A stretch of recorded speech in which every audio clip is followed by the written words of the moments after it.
เอาทุกคนบอกเอาเบยกะเลาะเบิ่งที่ดินก่อนเนาะพี่น้อง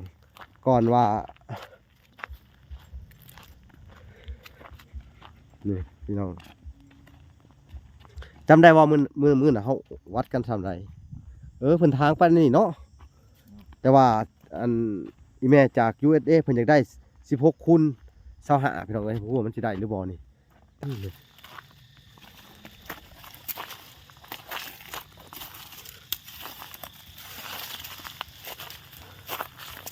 จริงมันกะดินมันกับมีหลายบอนอยู่ที่น้องมันราคาแพงราคาถูกเลยอันนี้น่าจะเป็นเตาชาวบ้านเขาอย่างนี้ถ้าได้มาฮอดพีมันก็สิดีอยู่เป็นดินเพียงต้องใส่รถถากให้เบิดเลยเลยอ๋อทั่วเตาใหญ่นี้เลยก็เห็นเตาถ่านเลยนี่นี่มันดินที่กำลังจะซื้อส่วนมากมันจะเป็นอันนี้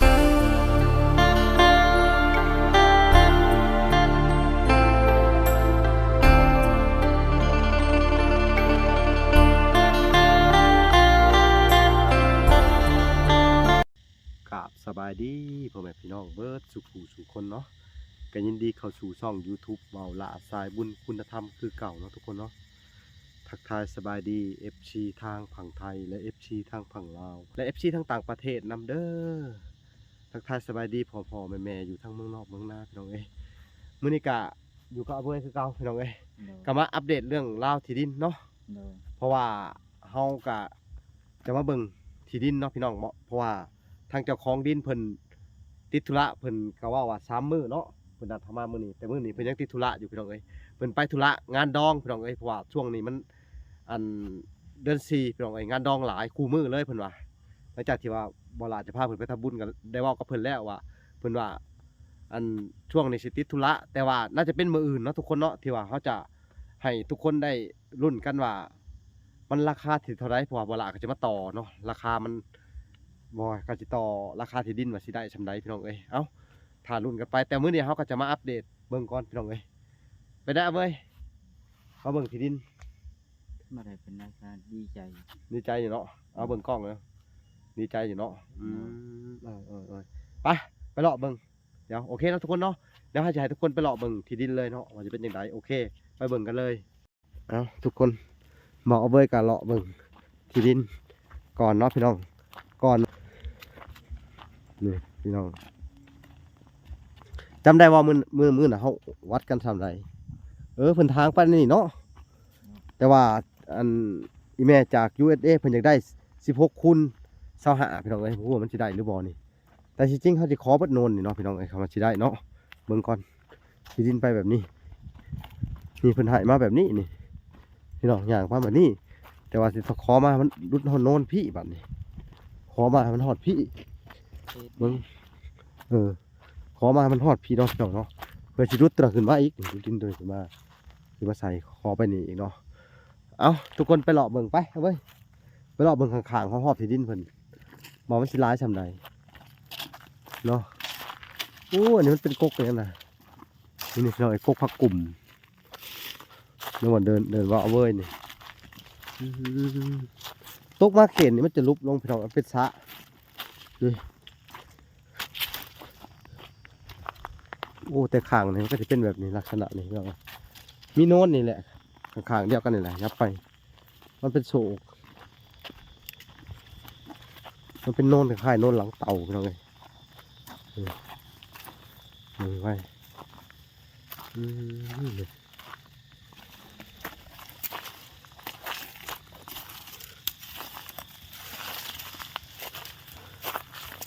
จริงมันกะดินมันกับมีหลายบอนอยู่ที่น้องมันราคาแพงราคาถูกเลยอันนี้น่าจะเป็นเตาชาวบ้านเขาอย่างนี้ถ้าได้มาฮอดพีมันก็สิดีอยู่เป็นดินเพียงต้องใส่รถถากให้เบิดเลยเลยอ๋อทั่วเตาใหญ่นี้เลยก็เห็นเตาถ่านเลยนี่นี่มันดินที่กำลังจะซื้อส่วนมากมันจะเป็นอันนี้เลยมันเป็นข้างล่างมันเป็นสระน้ำบ่อปลาชาวบ้านเพิ่นน่าจะเป็นบ่อปลาเพิ่นเลยเนาะเอาไว้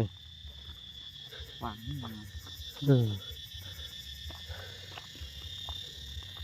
แต่โน้นนี่บ่ฮู้มันไปทางใดแหน่ลองดู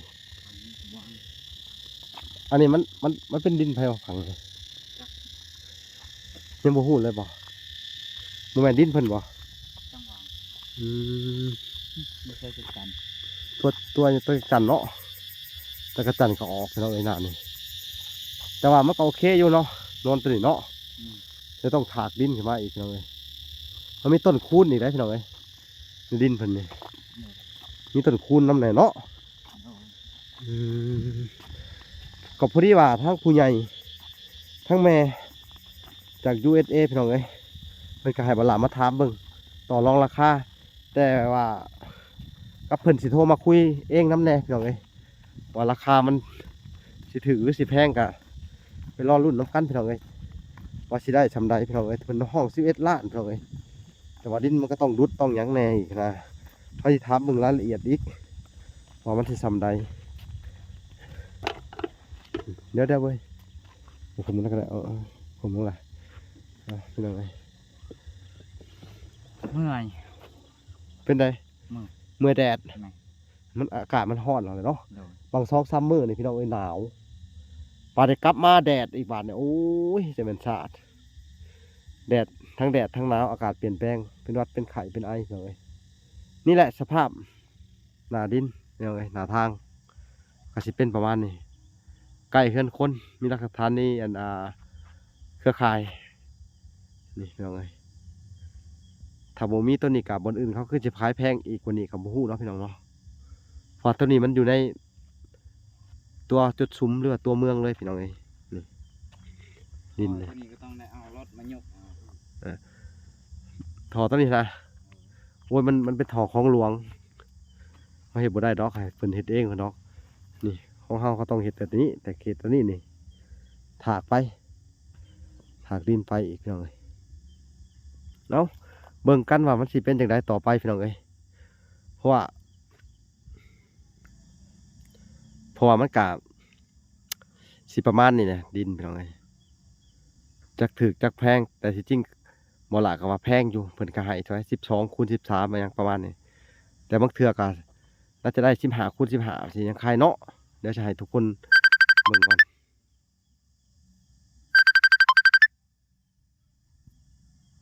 โอเคเนาะทุกคนเนาะ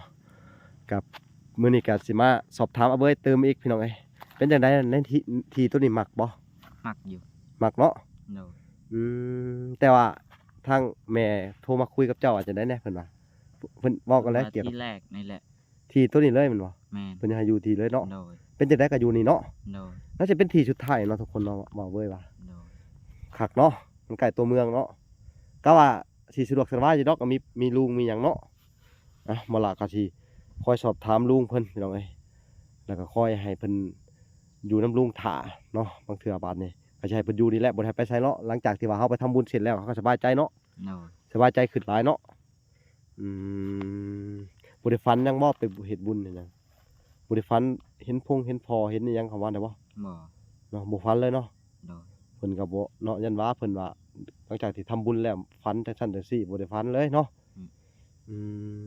พี่น้องเอ้ยเพิ่นว่าคักอยู่ดินที่นี่เนาะ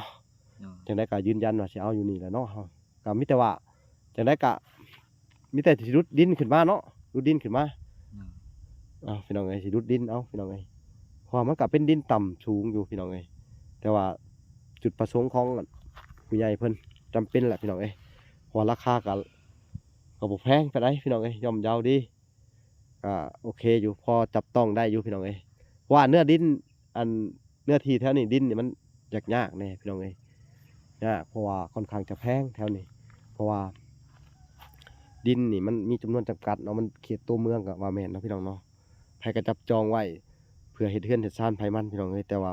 เป็นเนื้อที่นี่มันก็อยากแพงแน่เพราะว่าอยู่ในนี่มันผัดดินบ่อย่างงามปานใดแต่มันก็อยากก็จะว่าสิซ้ำกันก็บ่ฮู้เนาะพี่น้องขาดุดขาหยังก็ยังบ่ฮู้เนาะเฮาก็ต้องรอลุ้นกันไปว่าสิส่ำใดเนาะแต่ว่าทางผู้ใหญ่เพิ่นอยากจะขอเพิ่มอีกหลายกว่าแหละแต่ว่าน้อยเดียวนี่มันก็เกินไปเนาะ โดย 10 กว่าล้านพี่น้องเอ้ยมันประมาณ12 คูณ 13มันสิมันบ่ได้พี่น้องจะขอ15 คูณ 15ซะอย่างต่ำหรือว่าคูณ25เนาะ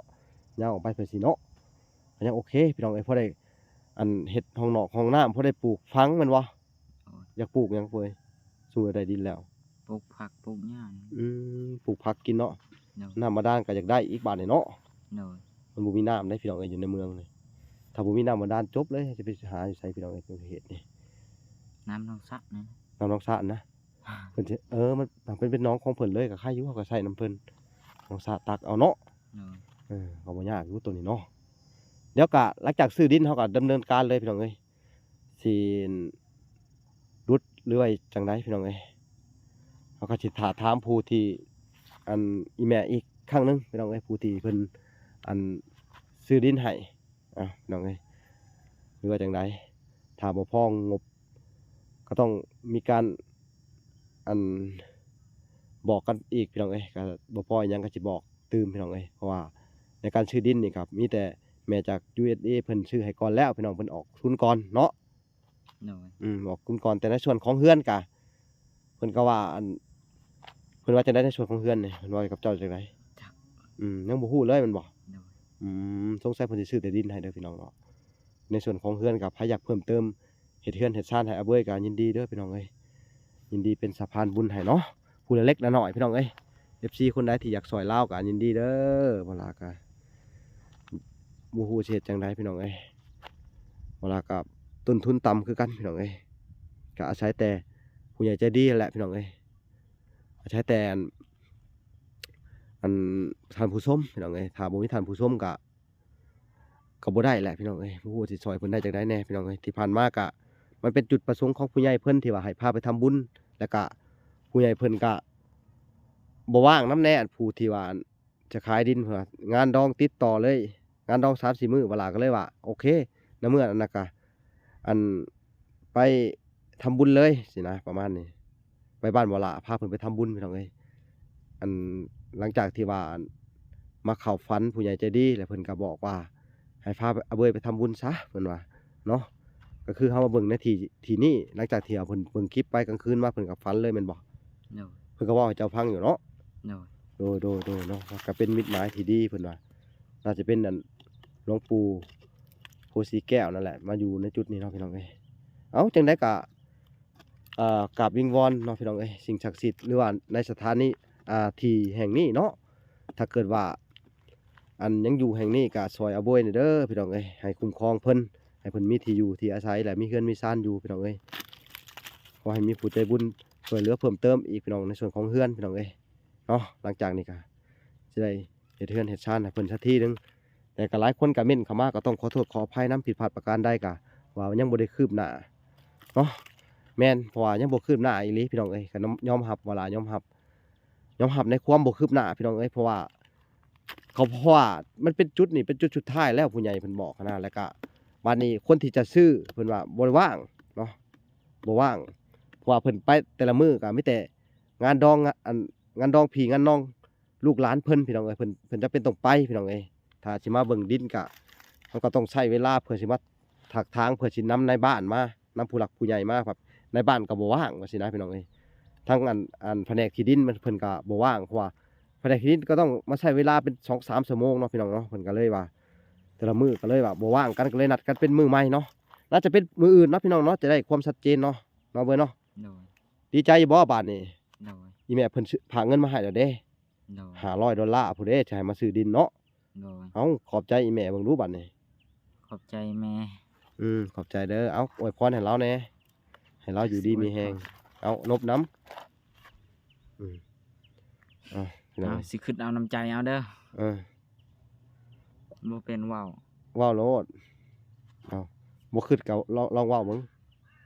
ลองเว้าดูที่อ้ายสอนไว้จั่งใดขอบใจเด้อ ขอบใจเด้อ แม่เอ้ยสิ แม่เอ้ย ที่สงสารแม่ตา ที่สงสารแม่ตา ลูกกำพร้าคือเบย ลูกกำพร้าคือเบย ให้เป็นลูกเป็นเต้า ให้เป็นลูกเป็นเต้า และก็ช่วยเหลือสำลูกสำเต้า แล้วก็ช่วยเหลือสามลูกสามเต้า เบยก็บ่มีหยังสิตอบแทนเด้อ เบยก็บ่มีหยังสิตอบแทนเด้อ มีแต่คำอวยชัยให้พร มีแต่ความอวยชัยให้พร ให้แม่ ให้แม่ จงมีแต่สุขภาพแข็งแรง จงมีแต่สุขภาพแข็งแรง ความเจ็บอย่าได้ ค ความเจ็บอย่าได้ ความไข่อย่ามี ความไข่อย่ามี สุขกายสบายใจอายุมันควรยืนเด้อแม่เด้อสิ สุขกายสบายใจอายุมันควันยืนเด้อแม่เด้อ เอาสาธุเพิ่น สาธุ เอาเนาะก็ต้องขอโทษขออภัยนำพี่น้องต้องบ่ล่ะก็ค่อยอันแบบแนะนำเพิ่นอยู่เนาะคือว่าสอนอยู่เนาะแต่ว่าก็อันจำอยู่เนาะ โดย เวลาแม่สอนนี่เราโทรมานี่ก็จำหรือว่า โดย อืมเพิ่นเวลาเพิ่นโทรมานี่อันดีใจบ่ที่ได้คุยกับเพิ่น โดย ดีใจเนาะ โดย เพิ่นสอนเฮาหลายอย่างบ่ โดย สอนเฮาแบบใดส่วนหลายนี่เว้ย สอนให้เฮาดี เพิ่นบ่ได้สอนให้เฮาชั่วแล้วว่า บ่ นั่นแหละมุ้ยไผสอนให้เจ้าชั่วดอกเด้อ โดย มีแต่สอนให้เจ้าดีเนาะ โดย เอาพี่น้องคอยแต่ละคนก็แนะนำมาเนาะพี่น้องผิดพลาดประการใดขอโทษขออภัยเด้อพี่น้องบ่ว่าจะเป็น FC ทางฝั่งไทยฝั่งลาวทั้งต่างประเทศนะพี่น้องเพราะว่ามันก็ทุกสิ่งทุกอย่างเนาะ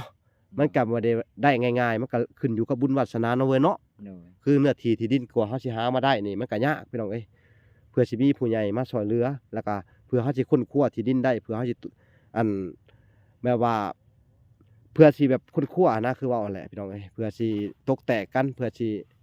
ตกลงปลงใจกันมันก็บ่แม่นเรื่องของง่ายเนาะ โดย คือบ่อนใดที่บ่แม่นของเฮามันก็คือสิบ่แม่นน่ะเนาะ โดย แม่นบ่แหละถ้าบ่อนใดบ่อนมันสิแม่นมันก็คือสิแม่นน่ะนะ โดย เนาะพี่น้องให้คิดเอาคือนั่นแหละเนาะพี่น้องบ่ล่ะก็บ่มีหยังหลายพี่น้องมื้อนี้ก็มีแต่ว่าผิดพลาดประการใดก็ขอโทษขออภัยเนาะบ่ได้พาน้องไปอันอันแบบว่าลบหลีกอันอย่างอื่นดอกมันเป็นจุดประสงค์ของผู้ใหญ่พี่น้องสิให้ไปทำบุญในเมื่อเพิ่นพันมาไว้ซั่นเฮาก็พาน้องเบยไปทำบุญเนาะแล้วก็น้องเพิ่นก็อยากไปเปิดหูเปิดตานำแน่เนาะ โดย สบายใจอยู่บ่ไปเที่ยวนี่ โดย เมื่อน่ะไปเที่ยวดอกไปทำบุญเนาะ โดย ไปเบิ่งบ้านบ่ล่ะเป็นจังไดอันก็เจริญอยู่บ่ เจริญอยู่ ก็เจริญน้อยหนึงเนาะก็บ่อาจสิบ่ซ้ำอันต่างประเทศพี่น้องอาจสิบ่ซ้ำไทยก็เจริญในรูปแบบของอันบ้านเมืองลาวเฮานี่แหละพี่น้องจังไดก็ซ้ำนั้นก็โอเคแล้วพี่น้องค่อยเป็นค่อยไปเนาะ โดย เอ้าจังไดก็อย่ามันพี่น้องให้เอาเบยสู่เด้อ โดย สู่เด้อสบายใจอยู่บ่ได้ไปอยู่กับอ้ายนี่ โดย อืมคนอื่นมาก็ต้อนรับเขาเด้อ โด ถ่ายเบิดทุกช่องอย่าให้หลายๆช่องมาถ่ายอยู่พี่น้องมาช่วยเหลือกันจักเสียจังใดเนาะเพราะว่ามันเคสนี่ก็ลำบากแห้งลินักอะไรพี่น้องเอาระดมทุนกันเด้อพี่น้องต่อไปกะไผที่มีจิตใจเมตตาอยากช่วยเหลือทางเอาเบยเฮ็ดเรือนเฮ็ดชานพอสิให้มันแล้วต่อไปกะเอาพี่น้องโอเคเนาะทุกคนเนาะคลิปนี้ก็บ่มีหยังหลายก็พามาอัปเดตเรื่องราวที่ดินพี่น้องว่าสิเป็นจังไดกะคือมื้อนี้กะมาแล้วก็ยังบ่พอเพิ่นค่าเวียกเนาะ โดย นี่นะหมอลาก็เลยว่าโอ้โทรนัดเพิ่นแหละเพิ่นว่ายังข่าวเวียกอยู่สิออกมาตอนแรงๆหรือว่ามื้ออื่นเนาะเพิ่นไปไกลได้มื้อนี้เนาะเพิ่นว่าเดินทาง 30-40 กิโลไปงานดองเขาเนาะ โดย เพื่อสิได้มาอีกเอ้าพี่น้องจักสิเป็นจังไดต่อไปเนาะรอลุ้นรอเชียร์กันพี่น้องฝากกดไลค์กดติดตามเอาเบยไว้พี่น้องโอเคบ๊ายบายครับเว้ยโอเคพอกันใหม่คลิปหน้าพี่น้องมื้ออื่นรอลุ้นไปพี่น้องว่าสิได้เป็นจังไดโอเคพอกันใหม่